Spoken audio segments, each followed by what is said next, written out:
who talks first? You talk first? I talk first.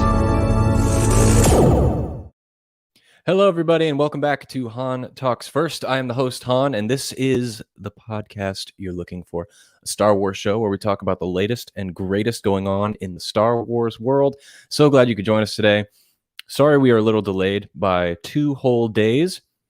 I had an accident over the weekend in which I got attacked by a dog, and they bit my hand, and I was MIA for a little while. So I apologize for that. But I'm back, and I'm ready to talk some Star Wars. We have a couple of great topics to talk about today, and it looks like I'm having a little latency issue on the stream. So if anyone in the chat notices something, please let me know, whether it's audio or visual. I will try to fix it. But I hope you guys are doing well. I hope you had a great weekend and a great start off to your week. And hopefully this show can bring you some more greatness. So what are we talking about today? Well, we're talking about some comments about the new Star Wars video games. We're talking about a little bit more about Star Wars Visions, the anime series that's coming to Disney Plus. We got some more news about that, and also some talk about The Mandalorian Season 3.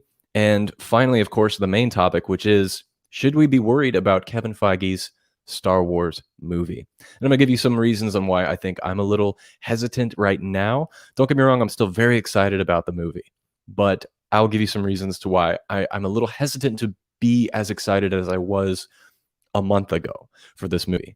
But before we get into all that, we're going to start off with our first segment of the show every week, which is Star Wars Replay. So here is this week's Star Wars Replay. Enjoy.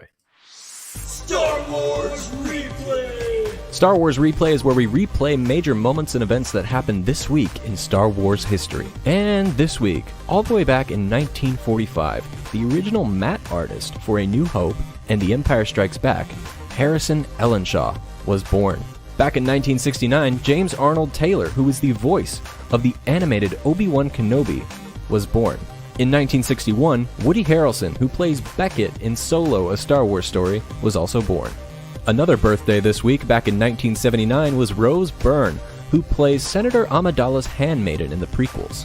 And finally, in 1994, TIE Fighter, the official strategy guide, was published. That's it for Star Wars Replay. Tune in next week to find out what major moments and events happened next week in Star Wars history. So a lot of great things happened this week in Star Wars history, and we'll try and keep that series going every week. So if you enjoy it, please let me know.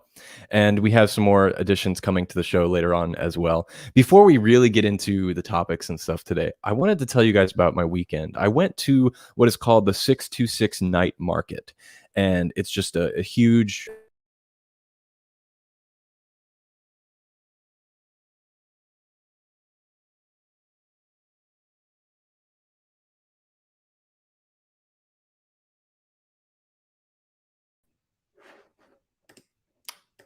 it's not the right camera. Okay, maybe you guys can still hear me. That's not the right camera. But it looks like my camera went out for a second. So bear with me. We're going to try and make this work.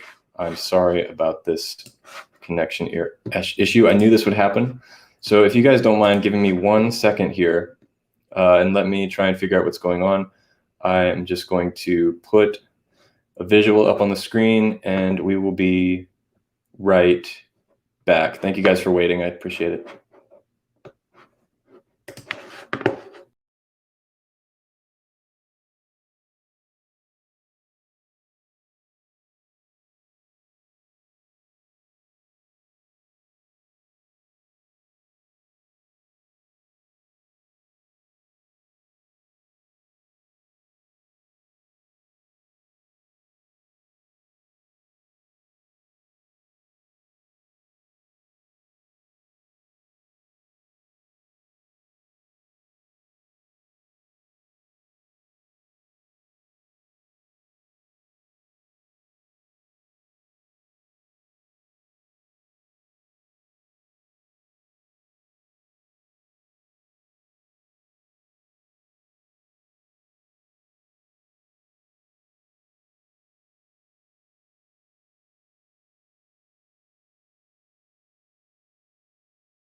All right, so check it out. I think we're back. Let's see if that worked. If you guys can hear me and see me, please let me know. I think we're back. Okay, it looks like it's cool on my end. Sorry about that. I have no idea what just happened, but the comments you guys were sending in were fantastic. They're jamming my transmissions. The Empire got me. I think he still has a few tricks yet. I think my favorite, or Mike Zero, had something to do with it. That's hilarious. And then the one that got me was, you should try spinning the computer. That's a good trick. That's hilarious. So thank you guys for sticking around. I appreciate it. So I was going to show you something I got this weekend at a night market. And there are a couple of rare collectibles.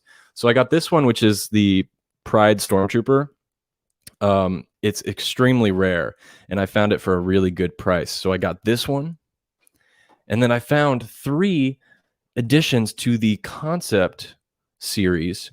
So I have the original R2-D2 concept Funko.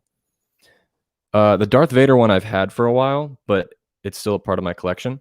And then the last one I found was the original Yoda concept design.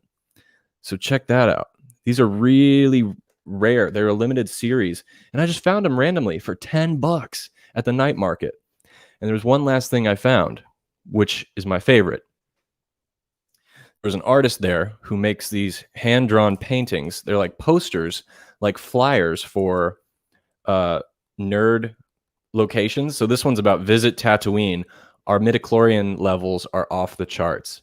And it's this beautiful hand-painted flyer for Tatooine.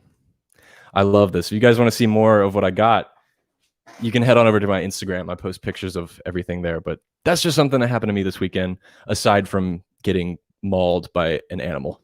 So some good, some bad. But anyway, that's what happened to me. I hope you guys had a great weekend and continue to have a great week. On top of collectibles and things like that, there was another very interesting Star Wars collectible that was just released last week, which was this new Lego Star Wars gunship. And it's huge. This thing is massive. If you're watching on the video stream, it's almost as big as the guy that's holding it.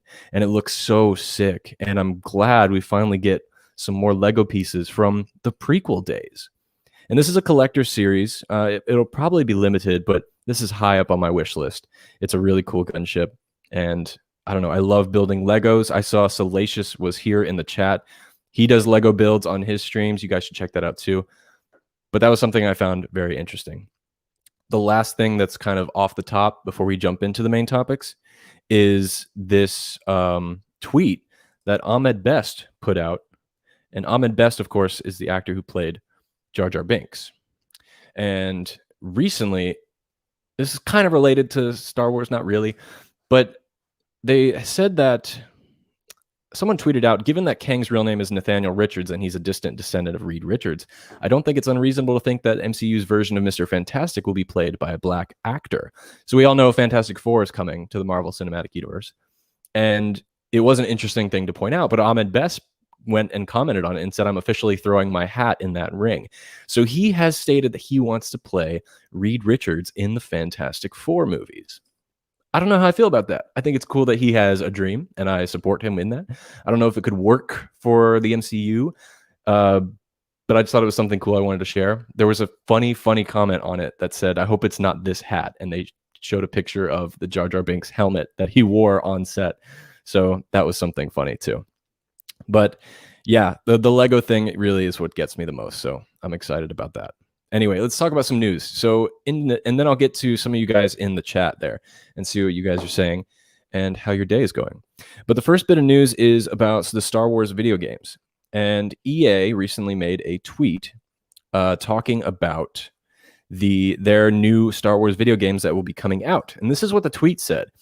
We won't be showing any new Star Wars games at EA Play Live on July 22nd. But all of us look forward to celebrating with you next year when we share our vision for the galaxy far, far away. Now, this is very interesting because we all know that Jedi Fallen Order 2 is in production. There's no way they wouldn't make that game. There hasn't been an official announcement, but come on, it's coming. But this tweet led us to believe that there is more than just one video game coming for Star Wars. And we do know that EA doesn't hold the monopoly of video game license for Star Wars anymore, which means that they really have to start putting out more games, higher quality games. And I think we're going to get that next year. But the big disappointment about this is we're not getting any news this year at EA Play Live, which is a shame. I mean, yeah, the pandemic has pushed everything back, but it's a little discouraging to see everything Star Wars game related is delayed. The Lego video game, which I, for one, am actually looking forward to, the Skywalker Saga. But who knows? Maybe this time next year we will be getting a Jedi Fallen Order 2 trailer or gameplay, but we'll have to see. What do you guys think of Star Wars video games? Do you have a favorite? I saw someone in the chat was saying they play Battlefront a lot. I love Battlefront too. I don't play it as much as I should, but Fallen Order is a big plus for me. So before I get into the next bit of news, I'm just going to take a look here into the chatteroo and see how you guys are doing today. We got a lot of people joining us. Hello, Just Whatever Dan. Nice to see you. Max, Captain Rex Studios, Salacious Rum, and yeah, thank you guys so much for joining us today. Thanks for sticking through us with us through the nice view of the Green Slug's house. Jabba the Hutt, is that what you're talking about? Oh Lord, it's gonna make me bust. I think you're talking about the Lego. Me too. Max is really excited for Fantastic Four, and I think EA will make one Star Wars game every year, or at least two every 2 years. Yeah, I could see that happening too. And I see Rex is also looking forward to the Skywalker Saga game. Totally. I'm glad other people are as well. I thought I was kind of alone in that. So next bit of news coming out recently is about Star Wars Visions. I know we've talked about it endlessly on the show, but I'm really excited for it, and I think it's going to be something different and refreshing. And I know some of you aren't as excited for the show, but maybe this will help change your mind. So Studio Trigger, the studio that's making 2 of the anthology series, The Duel and The Elder, those are the short stories they're creating. And they had some comments to make on their installments for Star Wars Visions. And the first one is about The Elder. And they had this to say: for some viewers, the series might be their first Star Wars experience. So I wanted to make something that you can enjoy without knowledge of the rest of the story. So our story is not directly connected to any of the characters from the films, but it explores the idea of the Jedi Knights and the Master and Padawan dynamic in an older setting. So what's interesting about this, in relation to the next quote that I'll read, is this takes place before the Skywalker Saga. Now, I guess you could say High Republic era, not too sure about that, or Republic era, but it's not going to be directly connected to Skywalker Saga, so that anyone can come in and watch this show. And the reason why this is important is because the other show that Studio Trigger is making the first ever Star Wars story that takes place after Episode 9. At least it'll be the first one that gets released to the public. And this is what they have to say about that story. The Twins is set after Episode 9, after the Empire has been vanquished by the Resistance, said Imaishi, I think that's how you say it. The remnants of the Imperial Army have raised a pair of twins on the dark side of the Force, and the story goes from there. And then Imaishi referenced the twins searching for a new hope, suggesting some thematic references to the other story about a couple of Force-sensitive twins. So it looks like Studio Trigger is giving us stories that takes place before and after the Skywalker Saga, not only to get muddled in with the rest of the story, but it'll give us a brand new take on the galaxy. And I'm, for one, looking forward to what happens after Episode 9. It's clear that this show will not be canon. We have discussed that on a previous episode, but we'll get to see someone's interpretation of what happens after Episode 9. And who knows, it could lead into bigger stories, and eventually, maybe one day, they could even make it a canon story. But we'll have to wait and see. I want to know what you guys think about these comments from Studio Trigger. And are you excited about Visions? If you want to watch my breakdown of every single story, you can go to the channel and watch it. It's one of the most recent videos. I'm really looking forward to the show. I can't wait to get more details on it. You held up a lava picture of the Green Slug's house. Oh, I get what you're saying. Okay, yes. So that was about the poster. Definitely. The green slug, because he's smelly and slimy. Most definitely. Max says, I think it's interesting that one episode is before the Skywalker saga and that one is after, and I'm still happy it's not going to be canon. Yeah, I'm happy about that it's not canon too, not because I think it's going to suck or ruin what's on the in canon, but because it gives the creators freedom to just do whatever they want and tell whatever kind of story they think. It gives it this totally creative freedom, and I think that makes for more interesting stories to tell. So I am also looking forward to that. The last bit of news before we jump into the main topic is about The Mandalorian. So Mark Hamill recently went on the Tonight Show. I think that's what it's called, with Jimmy Kimmel. And he made some comments about upcoming featurettes we will be getting on Disney Plus. And here's some of the things he said about it. More specifically, on August 25th, we will be getting a new behind-the-scenes episode of The Mandalorian Season 2, but more specifically, all about the finale of Season 2, which, of course, features Luke Skywalker. And he had some other things to say in this interview about his experience on set, how he never thought it would happen again. It felt so good to put the glove back on.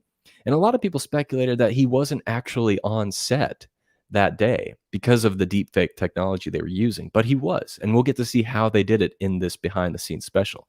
So August 25th is something we can look forward to. I'm really excited about it because I was extremely disappointed they didn't put anything about Luke Skywalker in the, what do they call it? The Mandalorian Gallery. And out of everything that you would put in that behind the scenes, you would think the one they would focus their attention on would be the Luke Skywalker cameo. And they didn't. So I guess they're just milking us as long as they can, So we'll get a whole episode. I hope it's like an hour long. I hope they have like interviews with Mark Hamill and Jon Favreau, and we can learn about the technology and how they did it. So I'm pretty excited about it. So we'll have some more things to talk about in about a month. It can't come soon enough. And the last bit of Mandalorian news was that, of course, we got confirmation that it will premiere in spring of 2022. So we have about a year, one more year. Now, of course, me and my audience knows this because we have already talked about it. We know that they haven't even started shooting season 3 yet. So we're not going to get it until as early as spring. I speculate maybe even May, which is kind of at the tail end of spring, but I don't know. It's kind of sad that, it makes me a little nervous. Like, what happened? What happened with the production? Why is it delayed? I know the pandemic, but there had to be something else, right? I guess we'll have to wait and find out. But how do you guys feel about it? How are you feeling? And let's just jump into the main topic. So this, let's see here. Let me find my little thumbnail. So let's talk about Kevin Feige's new Star Wars film, which of course isn't coming out for a pretty long time. But as the title of this video suggests, I am a little nervous about what the story is going to be and how the execution might be handled. And all of this speculation from me comes from the fact that Loki, the new TV series from Marvel, just came out on Disney Plus. And the writer and the showrunner, creator of Loki is going to be the writer of Kevin Feige's new Star Wars movie. I will go into detail about this, but full warning. Obviously, for me to talk about this, I have to give spoilers away for Loki on Disney Plus. So if you haven't seen it and you don't want it ruined for you, you might not want to watch this video. But if you don't care or you have seen it, then we can have a conversation about it and I can give you my thoughts. Because honestly, I think the effects of Loki, once Loki came out, I was telling myself, we're going to learn a lot about this writer, a lot about their tone, how they tell a story, and it's going to give us a great idea of what we're going to see in Kevin Feige's Star Wars film, because it's confirmed Michael Waldron is the writer for this series. And I didn't like Loki. I'm not going to lie. I did not like Loki. Now, before you leave because you disagree with my opinion of that, let me explain. First of all, the first couple episodes of Loki, it started to become my favorite series of MCU TV shows so far. It really was. I thought it was grand and extraordinary and beautiful to look at and watch, and it had a good story that it was potentially going to tell.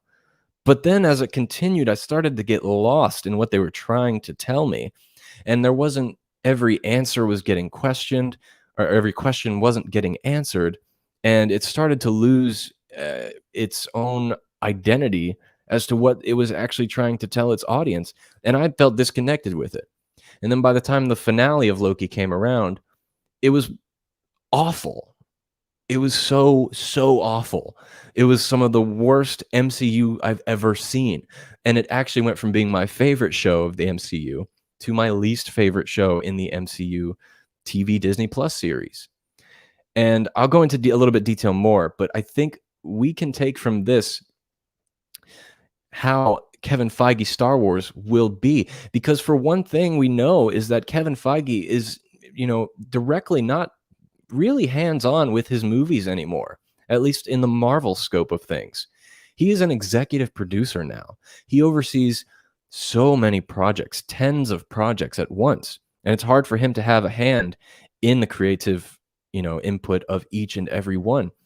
And it wasn't always that way. He was a very involved producer in the earlier stages of the Marvel movies. Now, of course, I could be wrong, but from the way I've seen things going, especially in the television side of things, I really don't think he's as involved as we think he is. And I'm a little worried that when he transitions to going towards a Star Wars movie, he's going to approach it with the mentality of making a Marvel film. And Marvel and Star Wars are two very completely things. For one, I don't want my Marvel films to be anything like Star Wars.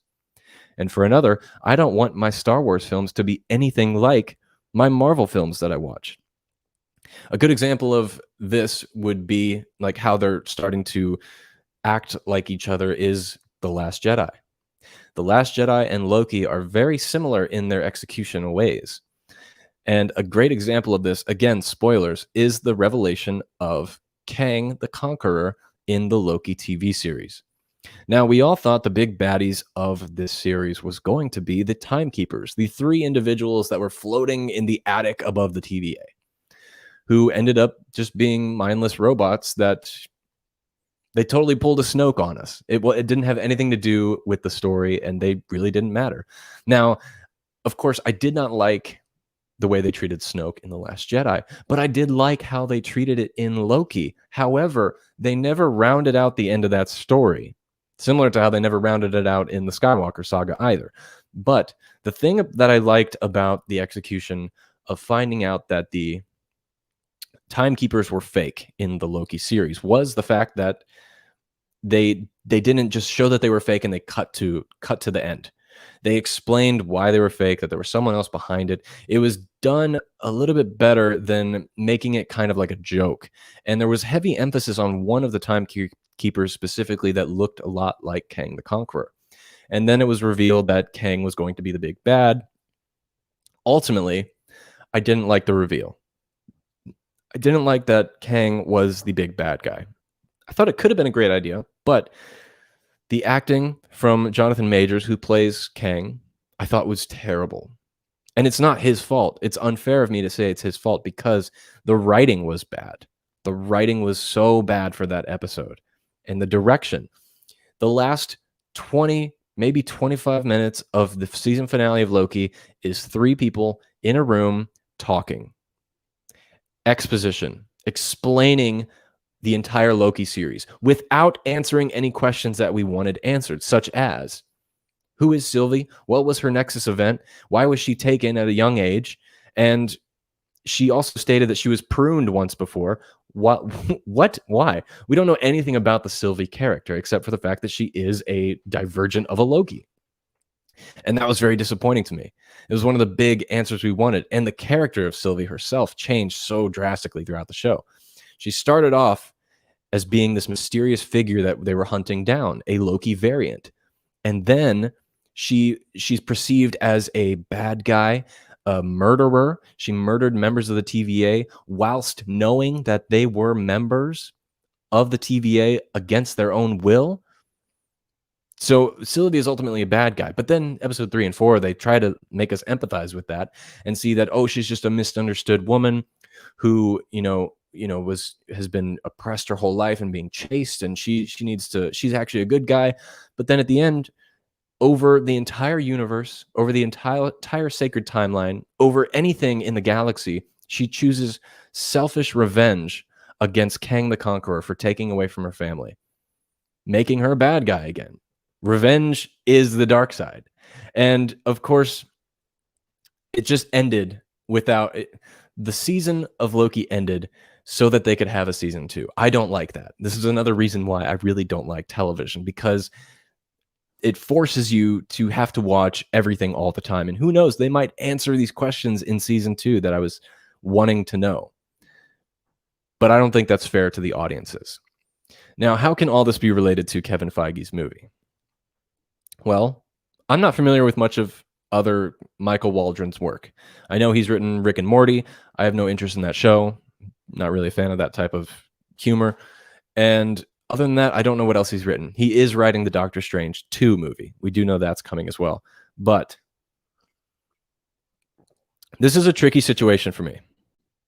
I think, from what I've seen so far, Michael Waldron has a very imaginative, creative mind, and he knows how to engage an audience. But as far as telling a story, getting your theme straight, I think there's a problem there. And one last thing that I think I'll mention about this is the fact that in a recent interview with Michael Waldron, he mentioned how he wants his Star Wars film to be about the essence of family, which is what he believes was the original trilogy's common centric tone, was just this big theme about family and these 3 people going on an adventure together. I agree with that. I totally 100% agree with that. But I don't want another Star Wars movie to feature this big ensemble cast. Every movie we've had so far. I mean, take a look at Solo. Solo had Beckett. It had that one Afro lady. It had the alien, Kira, all that kind of stuff. Rogue One, an ensemble piece. The Force Awakens, not so much, but once they got to The Last Jedi, they introduced so many characters that they just ended up not doing anything with. And then The Rise of Skywalker introduced more characters that they ended up doing nothing with, like Janna. And don't get me wrong, all the characters that are introduced could be really great additions. I just think they weren't handled well. It's the problem where you introduce so many new characters at once that you start to forget about the ones that were important, like Rey Skywalker, for example. It's hard to say Rey Skywalker. I just want to say Rey. So it's hard. Rey, for example. We lost Rey through the sequel trilogy because we were introducing so many new characters that we kind of ran out of time to tell the story about this one girl that we were focused on in the start. So when it comes to making Kevin Feige, Michael Waldron, Star Wars film, I agree with the family aspect, but after seeing what has happened in Loki, where they introduce a lot of new characters and they try to make them seem like they're important when in fact they really never were the entire time. One example, and even if they were important, they don't finish off their story. They don't close their arc. And a good example of that is the courtroom woman. I can't remember her name. I think it's Ray Revens. If you guys know it in the chat, please let me know. But the lady who is in charge of the TVA. And at the end of the finale, she goes through a portal and says goodbye to Mobius. And then we have no idea what she's doing, what she's thinking, where she's going. Another example is the character H or B15. I think that's her name. She ended up finding out she had suppressed memories, and then she became a more prominent character. But then at the finale, they never resolved her character, and she just disappeared. That was it. So that's my concern, because television is character focused. It's not story focused. So maybe that is an alternative argument to what I'm saying here. And I'm not saying this is going to be bad. I'm not saying Kevin Feige's movie is going to be bad. I am still very excited about it. I'm just saying I'm a little worried. I'm a little hesitant after seeing the talent that is behind the camera. Now, who knows? We might get an amazing director attached. We might get some other casting news that it comes out, some story news that comes out. Maybe this Star Wars film is the story that they were always meant to tell. Everyone has a bad day at the office. I do myself. Everyone does. Maybe Loki was just this group's bad day at the office. And the last thing I'll say about this is one thing that Marvel is starting to do that Star Wars does a lot, which is annoying, is the fact that they treat their audiences like they need to have homework after they watch some of their movies or television shows. And what I mean by that is when we watch The Rise of Skywalker, for example, there were still a lot of things in that movie that weren't answered. For example, the fact that Finn was force sensitive, and also the fact that Adam Driver, he was, sorry, I'm just looking at my notes here. Finn was force sensitive. Adam Driver, we got more stuff about his character and his transition in the novelization of The Rise of Skywalker. We also got more stuff about Rey and her parentage and her connection with Palpatine. We got so much more exposition in the book that answered questions that were left off in the Rise of Skywalker film, which is fine. I appreciate they still do that. But Marvel is starting to do the same exact thing, especially with the Loki series. As of right now, they are making Renslayer. Thank you for commenting that. Renslayer was the name of the head of the TVA. So the other connection is they're giving required reading for their properties, which I don't appreciate. If you're going to make a story to tell on screen, tell the entire story on screen. Don't have me go read a comic to figure out what happened to this one character. So with the Loki situation, Renslayer, her story after she walks through that threshold and goes off and does whatever she wants, it's continued on in a comic book that's to come out later this year, I think. And then also the cast gave additional information about their characters in a recent press tour that they just did after the finale aired. So additional reading, required reading, I don't want to see that in the future Star Wars. I want full stories told as they should be. Anyway, that's all my thoughts on this whole Kevin Feige, Michael Waldron Star Wars movie situation. Again, I'm really excited about it. I'm just a little hesitant. And until we get more information, which it's still so far away. It's so far away. It's too early to have these kind of reservations. But I just want us to consider it as we go forward. And I want to know what you guys think. So I'm going to head over to the comment section and see what is happening here. Oh, thank you, Captain Rex. He says, honestly, Han, you deserve more subs. You are amazing. I really appreciate that. That means a lot to me. I work hard on this channel, and I'm glad to see that some people appreciate it. So thank you so much for being here. Thank you, Max, as well. Appreciate that as well. Oh, Max has an interesting comment. He thinks that Mando Season 3 will start on May the 4th, 2022. How about that? That would be incredible. I would love to. They should do that. They should totally do that. And they should in the credits, put your name, Max4646. That's a great idea. What if they gave us 2 episodes on May the 4th? Plus like a Kenobi trailer or something like that. That'd be amazing. 2022 is going to be a great year for Star Wars. Think about all the stuff we're getting. Andor, Obi-Wan Kenobi, Mando Season 3. Who knows? Maybe more Star Wars Visions if they make it like a series. But I think it's going to be just a limited thing. I really like the first 5 episodes, but I think the finale was okay, but not great. Yeah. Loki was such a disappointment to me. It's such a shame. Don't get me wrong. I know I talk a lot of crap about some shows and some movies, but I still did enjoy watching Loki. I view things from a very critical standpoint. I think that's because I went to film school. So I've studied filmmaking, and sometimes I watch something and I see how it's made, and it distracts me from just watching and enjoying. So I think that's probably partially has to do with it, but I agree with you. I think that the WandaVision finale was worse than the Loki finale, but that's just my opinion. I think they're about on the same level for me. I really didn't care for either of them. I thought they were kind of lackluster. They were very rushed, very rushed. And that's another thing. Everything we've seen come out of the Marvel television series is under it should have an asterisk by it because they were all made during the pandemic. That affects quality and it affects time.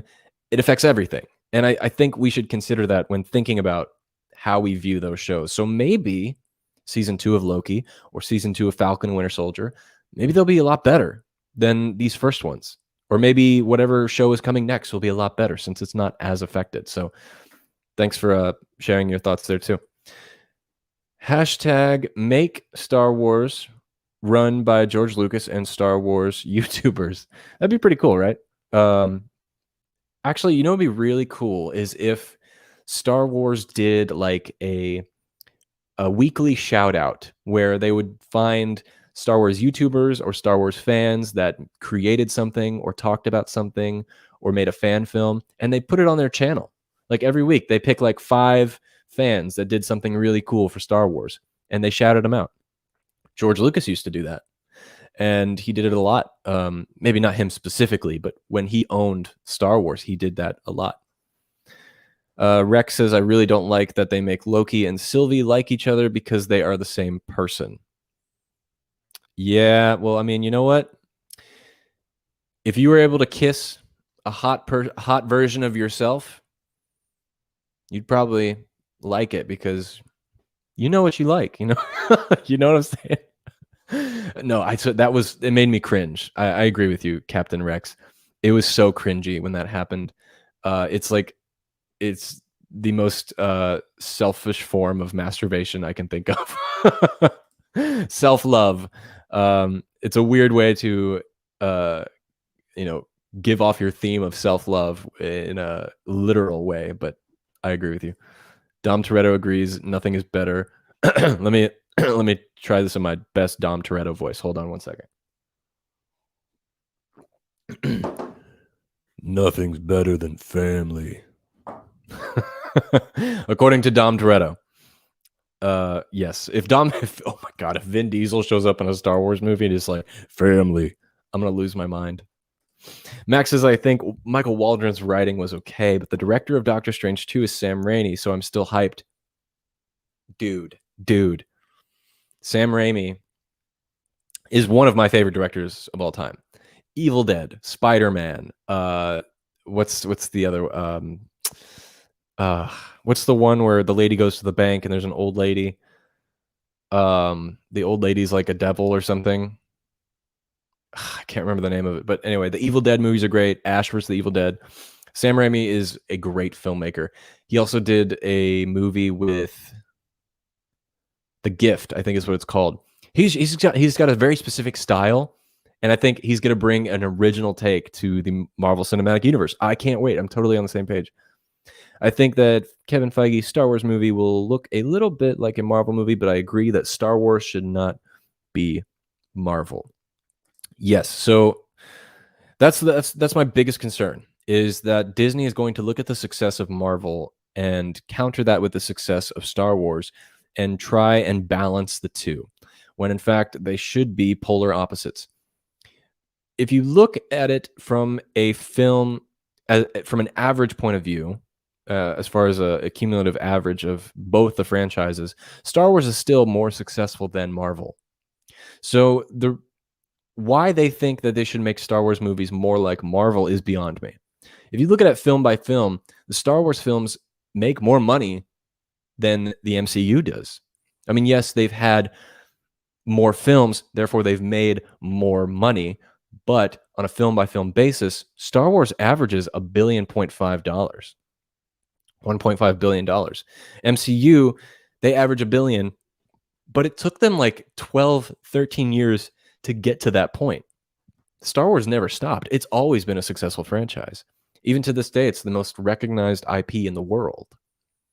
I mean, yes, Marvel is as well, but you know, if you think about like characters like Kang the Conqueror, you probably can't go anywhere in the world and everyone would know who that character is. But you say names like Darth Vader or Kylo Ren, Obi-Wan Kenobi, people know those names and it's very recognizable. Just because I wrote about Sam Raimi, would you like to see a Star Wars horror movie? So I've been thinking about this for a while, actually.